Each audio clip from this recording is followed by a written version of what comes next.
وعن ابی ہریرہ رضی اللہ عنہ قال، حضرت ابو ہریرہ سے مروی ہے رضی اللہ عنہ کہ انہوں نے فرمایا قال رسول اللہ صلی اللہ علیہ وسلم،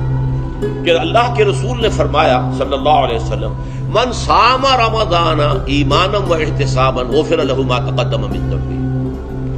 جس نے رمضان میں روزے رکھے ایمان کے ساتھ، یقین کے ساتھ اور احتساب، اللہ سے اس کے اجر کی امید میں، غفر له ما تقدم من ذنبه، اس کے پچھلے تمام گناہ معاف ہو جاتے ہیں۔ یہ نوٹ کیجئے کہ اس سے مراد گناہ کبیرہ نہیں ہے،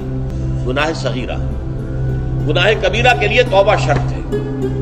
گناہ صغیرہ جو ہے وہ ان چیزوں سے دھل جاتے ہیں۔ لیکن اب دیکھیے ومن قام رمضان ایمانا و احتسابا، اور جو کوئی کھڑا رہا رمضان میں یعنی قیام اللیل ایمان اور احتساب کے ساتھ، غفر له ما تقدم من ذنبه۔ اب تیسری بات، ومن قام لیلۃ القدر ایمانا و احتسابا، اور جو کھڑا رہا قیام اللیل جس نے کیا ہے لیلۃ القدر میں ایمان اور احتساب کے ساتھ، غفر له ما تقدم من ذنبه، متفق علیہ۔ یہ حدیث بخاری اور مسلم دونوں کی ہے۔ اب یہاں جو بات میں چاہتا ہوں کہ آپ پر واضح ہو جائے، اس حدیث میں دونوں چیزوں کو پیرلل لایا گیا، من قام رمضان من صام رمضان، پیرلل، بالکل متوازی، ہم وزن اعتبار سے، من صام رمضان ایمانا و احتسابا غفر له ما تقدم من ذنبه، من قام رمضان ایمانا و احتسابا غفر له ما تقدم من ذنبه۔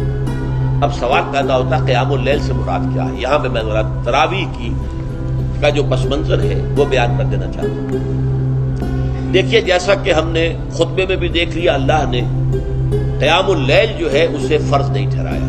تطوع، قرآن مجید میں بھی اس کا کوئی ذکر نہیں، احادیث میں اس کی تشویق و ترغیب پوری موجود ہے۔ ایک اور حدیث بھی ہم بعد میں پڑھیں گے اس میں۔ اس کا پس منظر کیا تھا کہ اس کو چھوڑ دیا گیا۔ اب ظاہر بات ہے مسلمانوں میں کمزور بھی ہیں، مسلمانوں میں وہ مزدوری کرنے والے بھی ہیں، روزہ تو فرض ہے ان پر، چاہے مئی کا مہینہ ہے اور گندم کاٹنی ہے، روزہ تو پھر بھی رکھنا ہوگا، یہ سب کچھ ہے۔ لیکن یہ کہ رات کو پھر کھڑے رہنا ان کے لیے، جاگنا ممکن نہیں، لہذا ان کے اوپر یہ چیز فرض نہیں۔ حضور نے تراویح کی نماز یا قیام اللیل نہ اسے فرض قرار دیا، نہ اس کے بعد جماعت کوئی اہتمام کیا مستقل، صرف 3 راتیں آپ نے جماعت کروائی ہے، اس میں 8 رکعتیں آپ نے پڑھی ہیں کہ جو آپ کا معمول تھا تہجد کا وہ پڑھی، اور تہجد کے وقت ہی جماعت کرائی ہے۔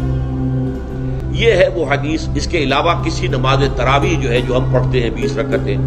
عشاء کے ساتھ متصل، اس کا کوئی ذکر نہ دور نبوی میں ہے نہ دور صدیق اکبر میں ہے۔ یہ دور حضرت عمر کی خلافت میں ہوا ہے،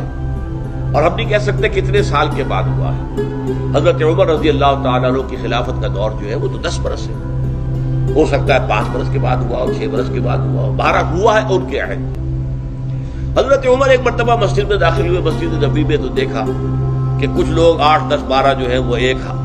جو ہے حافظ کے پیچھے کھڑے ہوئے اور قرآن سن رہے ہیں، کچھ دوسرے کونے میں کھڑے ہیں، کچھ کہیں اور کھڑے ہیں، مختلف جماعتیں ہو رہی ہیں۔ تو انہوں نے سوچا کہ کیوں نہ ان سب کو ایک امام کے پیچھے جمع کر دیا جائے، اور اس کے لیے لوگوں کی سہولت کے لیے عشاء کے ساتھ متصل رکھ دیا جائے، اس لیے کہ تہجد کے وقت اٹھنا جو ہے وہ تو ہر کس و ناقص کا کام نہیں ہے، کہ عشاء کے بعد اگر تھوڑا سا اضافی وقت ہو صرف تو یہ ہر شخص کر لے گا، مزدور بھی کر لے گا۔ لہذا آپ نے یہ نظام تجویز فرمایا کہ عشاء کے متصلاً بعد 20 رکعت نماز پڑھی جائے اور ایک امام کے پیچھے پڑھی جائے۔ یہ گویا کہ اجتہاد ہے حضرت عمر رضی اللہ تعالی عنہ، اس کو آپ نے خود بدعت بھی قرار دیا ہے، لیکن بدعت حسنہ، بدعت کس اعتبار سے؟ لغوی اعتبار سے، نئی بات، اس لیے کہ حضور کے زمانے میں نہیں تھی، تو یہ اس طریقے سے ایک نئی بات ہے۔ لیکن یہ بات کیونکہ بہت اچھی ہے، بہت عمدہ ہے، آپ جب یہ نظام چل پڑا تو ایک دن مسجد میں آئے، دیکھا کہ بڑی بھری مسجد ہے، صحابہ کھڑے ہیں اور ایک امام کے پیچھے قرآن سن رہے ہیں۔ آپ نے فرمایا نعم البدعۃ ھذہ، یہ جو ہم نے نئی بات شروع کی ہے یہ بہت اچھی ہے، بہت عمدہ ہے۔ اب یہاں سے فرق واقع ہو گیا ہے، ایک تو اہل تشیع جو ہے وہ تو ویسے ہی حضرت عمر سے بہت دشمنی رکھتے ہیں، عناد رکھتے ہیں، تو حضرت عمر کے اجتہادات سے انہیں نفرت ہے، انہیں دوری ہے، چاہے وہ کوئی سا بھی حضرت عمر کا اجتہاد ہو۔ ہمارے ہاں اہل حدیث حضرات بھی در حقیقت حضرت عمر یا کسی اور خلیفہ راشد کے فعل کو وہ سمجھتے ہیں کہ یہ ایگزیکٹو آرڈرز ہیں، یہ ہمیشہ کے لیے نہیں ہے۔ حضرت عمر نے اپنے دور میں ایک نظام قائم کیا، ان کے دور کے لیے ٹھیک تھا، یہ ہمیشہ کے لیے نہیں ہے۔ ہمیشہ کے لیے وہ 8 ہی رکعت میں قائل ہیں، وہ تہجد والے، لیکن اس میں بہرحال انہوں نے بھی خود یہ اضافہ کیا ہے کہ وہ 8 رکعتیں وہ عشاء کے ساتھ متصل پڑھتے ہیں، تہجد کے وقت تو نہیں پڑھتے۔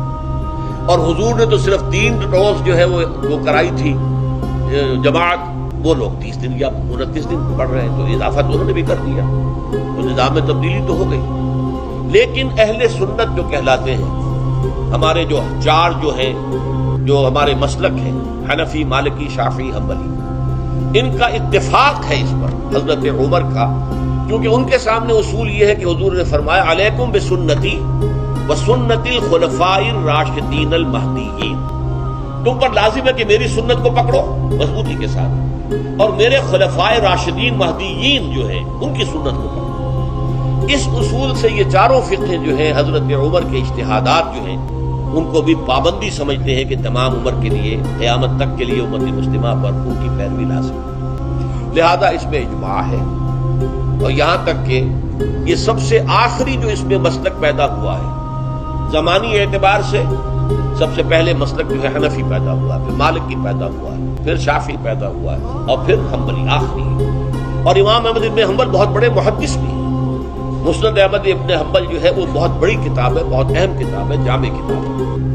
تو ان کے ہاں بھی 20 رکعتیں ہیں، چنانچہ حرمین شریفین میں، سعودی عرب میں، مکے اور مدینہ منورہ میں جو نماز تراویح ہوتی ہے اس کی 20 رکعتیں ہیں، لیکن اہل حدیث حضرات جو ہے وہ اس 8 کے اوپر اتفاق کرتے ہیں۔ بہرحال یہ ایک اختلاف